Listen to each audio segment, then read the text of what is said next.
কৰাৰ বাবে সিদ্ধান্ত লৈছে আমাৰ শৈক্ষিক সিলেবাছত এতিয়াৰ পৰা ছাত্ৰ ছাত্ৰীসকলে বিজ্ঞানে হওক বা কলা শাখাই হওক ভূগোল আৰু বুৰঞ্জী বাধ্যতামূলকভাৱে তেখেতসকলে পঢ়িব লাগিব and that will be a compulsory subject আমি সেই সিদ্ধান্ত আমি গ্ৰহণ কৰিছো সায়েন্স হলেও পঢ়িব লাগিব আৰ্টছ হলেও পঢ়িব লাগিব 9 আৰু 10ত 9 আৰু 10ত কিন্তু আজিকালি সায়েন্স আৰ্টছ নাথাকিব নতুন education পলিচিত it will be a holistic education so বুৰঞ্জী আৰু ভূগোল ভাৰত বুৰঞ্জী ভাৰতৰ ভূগোল অসমৰ বুৰঞ্জী অসমৰ ভূগোল তেওঁলোকে বাধ্যতামূলকভাৱে পঢ়িব আপ টু ক্লাছ 10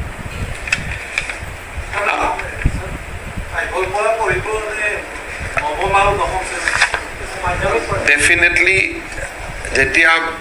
সিলেবাছত আহিব তাৰ মানে গোটেইকেইটা শ্ৰেণীতে পঢ়িব লাগিব নহলে কমপ্লিট কেনেকৈ হ'ব ইয়াৰ পিছত ৰাজ্য চৰকাৰে আৰু এটা ডাঙৰ সিদ্ধান্ত ল'ব খুজিছো সেইটো হ'ল অহা বছৰৰ পৰা ৰাষ্ট্ৰীয় শিক্ষা নীতিত আমি 9, 10, 11, 12 যেটো সিনিয়ৰ সেকেন্ডাৰী স্কুল সেই ব্যৱস্থাটো আমি প্ৰৱৰ্তন কৰিব খুজিছো তাৰমানে ৰাজ্যখনৰ প্ৰতিখন হাই স্কুলে এতিয়া হায়াৰ সেকেন্ডাৰী হ'ব আৰু ৰাজ্যখনৰ প্ৰতিখন জুনিয়ৰ কলেজে এতিয়া 9, 10 থাকিব কিমান স্কুল আমাক লাগিব 5600 স্কুল আছে ইমান স্কুল আমাক নালাগে হয়তো কৰবাত এমেলগামেশন কৰিব লাগিব কৰবাত আপগ্ৰেড কৰিব লাগিব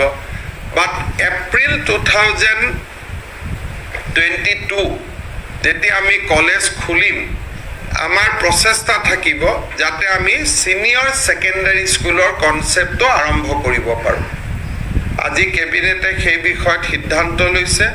যাতে 9, 10, 11, 12 আমি নিউ এডুকেশ্যন পলিচি মতে কাম কৰিব পাৰো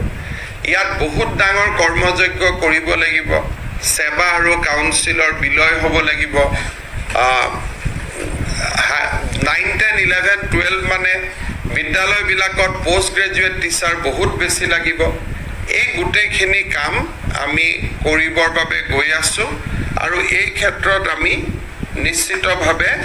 সিদ্ধান্ত আমি লম আৰু সেই সিদ্ধান্তত আমি সফল হ'ম মই ৰাজ্য চৰকাৰৰ বহুত বেছি সফলতাৰ কথা মই ক'ব খোজা নাই